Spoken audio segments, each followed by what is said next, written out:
And I'm Chief Meteorologist Steve Templeton, live at 141 and Interstate 44, where the Merrimack River has overtaken this area and continues to rise tonight. We'll have the very latest on the flood threat. Looks like we're running out of time.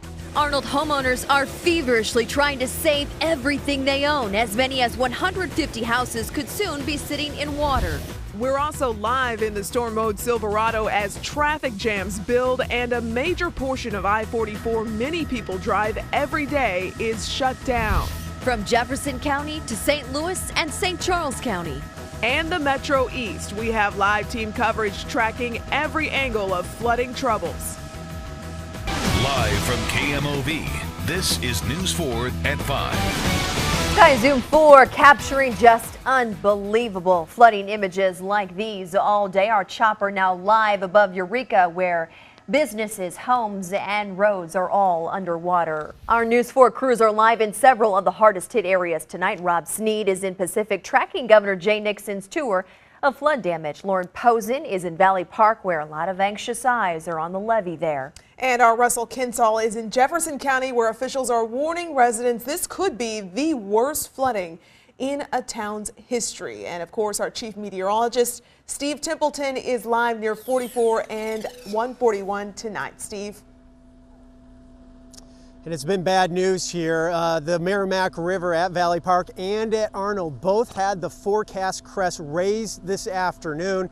And that's with water that is still extremely high, that has about another foot to go. It will crest at about 4.4 feet above the previous record from 1982. You can see the McDonald's, the Taco Bell, the Steak and Shake all underwater. This is 141 going onto the on-ramp to 44 as if you're headed towards downtown St. Louis, clearly closed, and so is Interstate 44. And in fact, that bridge over there, see how there's a very tiny gap between the bottom of the bridge and the water? That is the bridge of Interstate 44 as it crosses 141. The margin of error there is very small. When that water, if it gets as high as the bottom of that bridge, that'll certainly could do some damage to that bridge, and we're going to have to be keeping a close eye on how much more it goes up. The expectation is it'll go up about another foot, at least here at 141 and Interstate 44. But all this water flows down towards Arnold and towards Interstate 55, which is actually open for now. MoDOT has been telling me they are trying, they are sandbagging, but the Merrimack down by Arnold could actually overtake 55. And think about it, if you are in Jefferson County, if you are in St. Louis and you have to go across the Merrimack River, tomorrow morning you may not be able to do that very easily if 55 and 44 are shut down. We're going to talk with MoDOT on that coming up a little bit and get their take on the latest efforts to sandbag and keep the water from shutting down 55.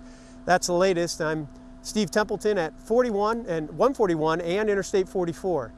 All right, Steve, thank you for the latest. The city of Arnold is facing an historic level of flooding, and residents really in a race against time to stop the water before it swamps their homes. Yeah, residents are feverishly sandbagging in 3 neighborhoods. At risk is an estimated 150 homes that could be flooded. Russell Kinsall is live in Arnold talking with flood victims and volunteers about their efforts.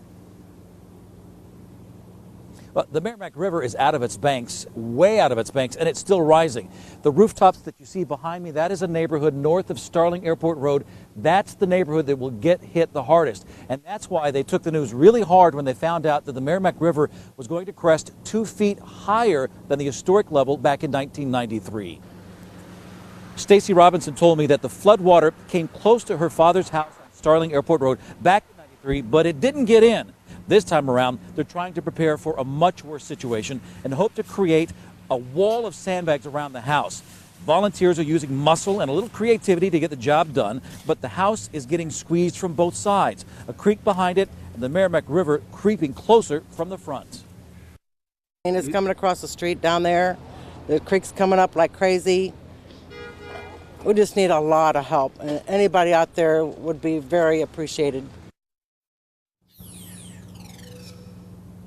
Now, volunteers are still showing up. They get off work. They're coming out here to help sandbag. So the AmeriCorps has set up a check-in location here at this parking lot where we are at Starling Airport Road and Jeffco Boulevard. And then they're walking those volunteers back into the neighborhood because roads are closed back there and they can't drive in. Also, I've learned inmates from a state prison in Pacific are also down the street in this neighborhood in Arnold helping to sandbag and try to save these homes. Live in Arnold, Russell Kinsall, News 4. All right, Russell, thank you. This is new video in from Sky Zoom 4 over High Ridge. You're looking at the High Ridge water plant, and it's now underwater. Crews tried sandbagging around the plant last night, but now they tell us tanker trucks will have to come in to bring clean drinking water and pump it into the water storage tank. That's to ensure water to customers in the southern half of the district. Missouri American Water is helping customers on the northern side. Sky Zoom 4 also flew over several homes and businesses in Pacific. Everywhere you turn, there is some kind of flooding. Some homes have water standing higher than their windows can be seen. Others have water all the way up to the roof. But take a wide look and you'll see homes have been spared so far. With all of these flood conditions, many roads and highways are shut down, leaving a lot of drivers to find alternatives. News 4's Corey Stark is in South County tracking road conditions for us in the storm mode Silverado. And Corey, I'd imagine the roads that are open may be busier than usual tonight. Yeah, Courtney, that's exactly right. And if you look at your screen, I mean, you can see that we're on Lee Ferry Road. Both the northbound and southbound lanes of Lee Ferry Road very congested. And that's really the case with so many roads in and around Interstate 55 as people try to find out alternative ways to go, because 55 also very congested. We were on that only about 20 minutes ago, and it took us from Lindbergh heading southbound to Merrimack Bottom Road 45 minutes to get through that section. So a lot of roads like Lindbergh Boulevard, Butler Hill Road, all very congested as people again try to figure out the best way to get home. And frankly, people aren't getting home very quickly tonight as these roads will continue to be congested throughout the evening. So that's the very latest from our. We'll send it back to you. All right, Corey, thank you. Some Valley Park residents are moving to higher ground today as the Merrimack keeps rising. News 4's Lauren Posen continues our team coverage in Valley Park with what's happening right now. Lauren?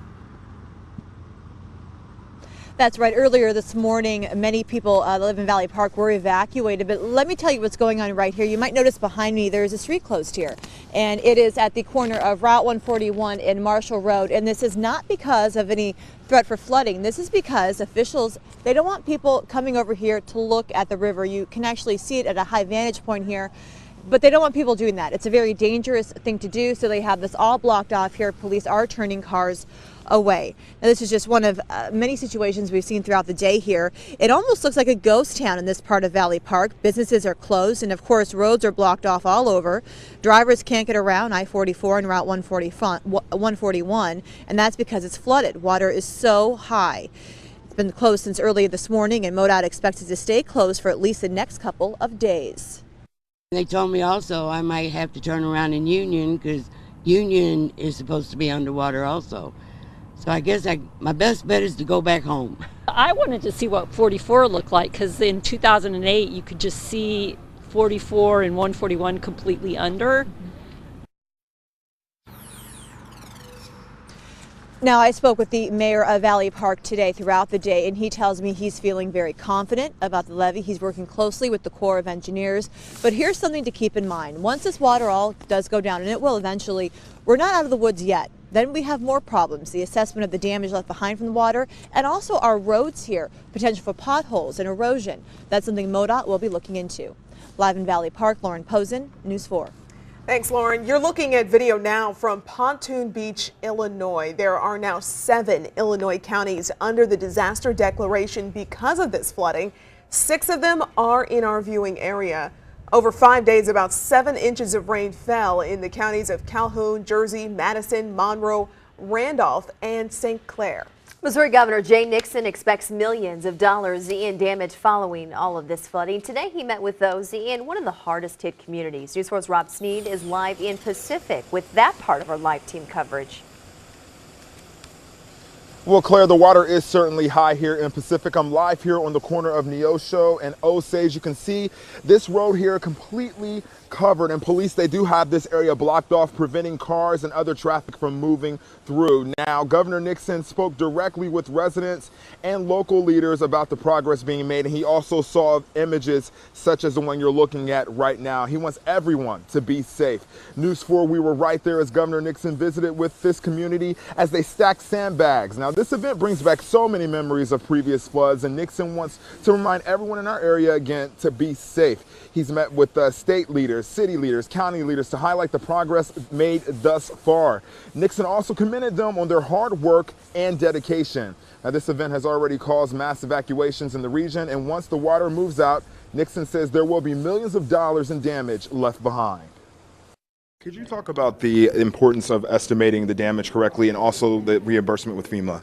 Well, I mean, when this is over, and when the water's going down everywhere, we'll send teams back out from our State Emergency Management Office to get evaluations. If we get over $8 million of public damage in the state, then it qualifies for 75-25 match.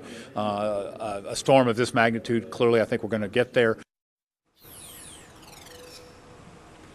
Now, during times like this, Governor Nixon says it's also important that local law enforcement keep a close eye on neighborhoods most affected to prevent looting from happening. I'm reporting live in Pacific. Rob Sneed, News 4.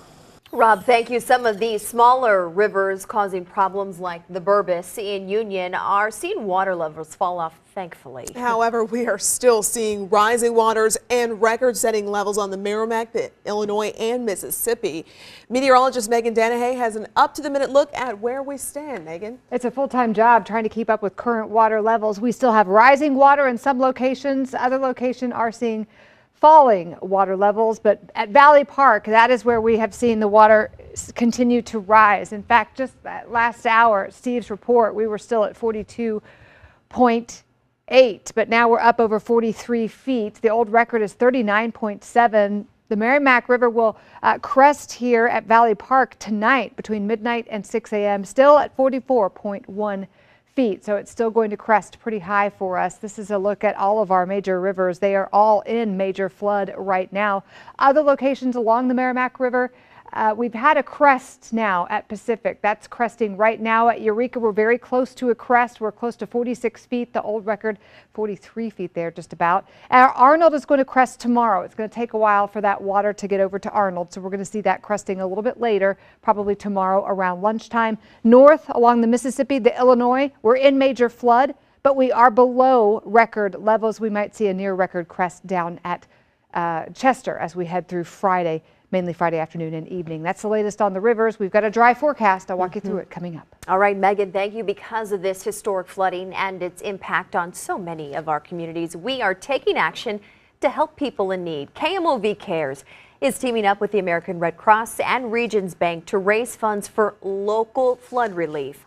The information here on your screen. You can visit any Regions Bank location in the Metro St. Louis area and make a donation to KMOV Cares Flood Relief. You can also call the American Red Cross Eastern Missouri at 314-516-2750 or mail a check to the American Red Cross of Eastern Missouri in Creve Coeur. Or you can go to our website, KMOV.com, and click on a link to make an online donation. Again, all donations will stay in this area to help those in need. I know that's a lot of information we gave to you. We have all of it posted for you on KMOV.com. New ahead at 6, News 4 was able to get a view of the flooding devastation from a Black Hawk helicopter. We'll bring you those views in a bit. And here's another look at our traffic in South St. Louis County on southbound Lee Ferry from our storm mode Silverado. We are tracking these road closures and the traffic tie-ups due to all of this flooding for you. Welcome back to News 4 at 5 o'clock. We are looking live here from Sky Zoom 4 of Interstate 55 at Merrimack Bottom Road. Notice a lot of activity going on right now, a lot of traffic tie-ups as a result of all the flooding that we're having in the area and the road closures. In fact, we had a crew on 55 in this exact area within the hour saying it took them 40 minutes to go 3 miles. So a lot of tie-ups for us tonight, and we're keeping tabs with MoDOT on 55 to make sure that the interstate stays open. At this point, Interstate 55 is open. And we will continue to track those traffic conditions for you. Now let's head right back out to Chief Meteorologist Steve Templeton. He's near 44 and 141 for us. Steve. Yeah, Courtney, the water is lapping up very close, just maybe a couple feet or a foot below the bridge that is Interstate 44. So this is all 141 that's flooded out. On the north side of 44 there is Valley Park, and we're worried about the flood wall, which is about 43 feet. That's where the Merrimack is now, and rising another foot between midnight and 6 a.m. the Merrimack at Valley Park will be cresting, and then all that water goes down towards Arnold, and that's where we're concerned about Interstate 55. So joining me now is Tom Blair, the Assistant Director of Engineering from MoDOT, and you're telling me you guys are working hard, you're sandbagging to hopefully keep 55 open, but there's a potential that your efforts are not successful, and if that happens, it'll be really difficult to get across the now flooded out river. Yeah, absolutely, Steve. Today, the forecast on the Merrimack River down in Arnold was increased, and our team got into action to get some sandbags down there. So we're actively putting sandbags on the shoulders of I-55 and the Merrimack down in Arnold to try to keep the water off the road. But we do want to start the conversation with St. Louisans that they need to start thinking about what side of the river they're going to go to sleep on tonight. Because if we're not successful and if I-55 closes, it's going to be very difficult to get from St. Louis County to Jefferson County or St. Louis City to Jefferson County. And thankfully we have a holiday. We have New Year's Eve and then New Year's Day, but it may take 2 days for that water to recede, for those to open up. And that's only if the sandbagging efforts are not successful on 55. But if that is the case, I think it's wise to let people know if 55 is closed, you can't get across Tesson Ferry, can't get across Gravois, can't get across 44 here. What if you have to go to the hospital? What if you have to get medication? You have to start thinking about that so you can plan for your family. Absolutely. That's what we need everybody to do tonight as they think about what to do for tomorrow. Think about all that, talk about that with your coworkers, your family, everybody about where am I going to go to sleep, how do I act if I-55 and all these other routes are closed when I wake up. Thank you. Thank you for the message. And again, while there's concern, remember the sandbagging efforts are ongoing and hopefully they will be successful. We'll keep you updated on how things go down at Interstate 55. Courtney and Claire. All right, Steve, thank you for the latest out there at 44 and 141. Megan, we couldn't help but talk about, while Steve was talking, how bundled up he was, how cold it is out there right now. Yeah, it's a little different. You know, we deal with floods in the springtime, and it's a little warmer to be out sandbagging and doing all this stuff. But in the winter, it is cold tonight. We have wind chills in the 20s out there. Not fun to be sandbagging, not fun sandbagging anyway, but certainly not in that cold. It's 33 right now in St. Louis. Again, wind chill readings are in the 20s. At Litchfield, it's 30. Fallon, Illinois at 33, Eureka at 33. It's currently 31 in Troy. We have a mostly cloudy sky. We saw a little bit of sunshine this afternoon. We'll call it mostly cloudy as we go through the evening. Temperatures won't move a whole lot. We will stay pretty close to that 30-degree mark with a lot of clouds in the sky, and wind chills will stay in the 20s. When you wake up tomorrow morning, expect a temperature in the mid-20s with wind chill readings right at 20 degrees, maybe a few locations dipping into the teens as far as wind chill readings in the morning. So definitely a cold start to the last day of 2015. At lunchtime, a partly sunny sky, temperatures just above freezing, and we'll see high temperatures for the last day of 2015 below normal in the mid-30s. Our normal high this time of year is 40 degrees, and we'll be sitting in the 30s tomorrow. We'll start the new year like that as well. This is a look at Sky Tracker Doppler. We've got flash flooding also occurring in the Carolinas. The rain is far away from us. Thankfully, a ridge of high pressure is spreading into the area. So the ridge of high pressure will keep us dry. It will also start to bring in more sunshine, but we won't warm up because it's tapping into this colder air back to our northwest. 28 Kansas City, Des Moines 28, 17 in Fargo. That high pressure is tapping into the cold air. So we're getting a northwest flow into the region, which is tapping into the cold air and bringing it our way. So the high pressure is good because it's going to keep us dry, and we'll expect to see more sunshine, but it's off to our west, which taps into that cold air and keeps us pretty chilly right on through the beginning of the new year. Colder than normal too. Those high temperatures in the mid-30s on Thursday, high temperatures in the mid-30s as well on Friday. Low temperatures as we go through New Year's in the low to mid-20s with high temperatures in the mid-30s. Saturday and Sunday, look at all the sunshine, and we actually warm a little bit. High temperatures in the low 40s on Saturday and Sunday. We stay in the low to mid 40s as we head into the middle of next week. The most important thing I think we can note on this forecast, no chances of rain, and the forecast looks really dry. All my computer models look dry through January 7th. We'll be right back with more after this break. I want to head back out to South St. Louis County where our Corey Stark is in the Chevy Storm Mode Silverado right to Lemay Ferry and Merrimack Bottom Road. Looks like a lot of activity out there, Corey. Yeah, Claire, that's right. You see the flashing lights, and this is brand new information. MoDOT has shut down southbound Lee Ferry Road at Merrimack Bottom Roads and Baumgartner. And the problem really is that they're diverting traffic onto the northbound section of Lee Ferry Road. So all cars are now having to go northbound on Lee Ferry Road, which really has caused it to become a parking lot. Tons of brake lights. If you're on Lee Ferry Road, just expect very long delays because, again, the southbound lanes at Baumgartner and that turns into Merrimack Bottom Road is now closed. So that's what you're looking at right now. The other roads that are around that are very congested, Butler Hill Road, Lindbergh Boulevard, further north in St. Louis County. Also 55 southbound, still very congested. Took us about 45 minutes just to go 3 miles on 55. So again, all these roads around 55, very congested as folks try to figure out how to get home tonight. We'll send it back to you guys. Very helpful information, Corey. Thank you. Certainly need a lot of extra patience on the roads this evening.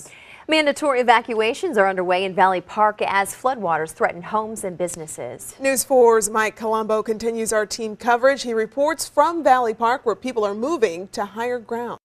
With the levee just a few hundred feet from their homes, a mandatory evacuation is underway in Valley Park. The people who live closest to that levee are packing up and moving out. Kelly Northcutt won't be watching this report. She's taking her TV to higher ground to avoid the floodwaters threatening her Valley Park home. Waiting and wishing and hoping, praying that everything, the levee holds up and that everything stays dry for us. Down the street, James Harris is doing much of the same. When one of your neighbors is a levee, you learn to take flood threats seriously. It wears you out. And like now, this is the last time I want to have to do this. If it does flood, it probably won't move back here. Mandatory evacuations weren't exactly how any of these people envisioned closing the holiday season. Now they're left hoping their neighbor, the levee, provides them the gift that keeps on giving: protection from the Merrimack River. You know, all the time and effort and money that was spent on this levee, and now we're going to find out if it's any good or not. It may not be. For the time being, all they can do is watch and wait. Reporting in Valley Park, I'm Mike Colombo, News 4. The CBS Evening News with Scott Pelley is coming up next. And we continue our local news coverage at 6. We leave you tonight with a live look here near 44 and 141 from our Shriners Hospital Eye on St. Louis camera. We'll see you back here at 6 o'clock.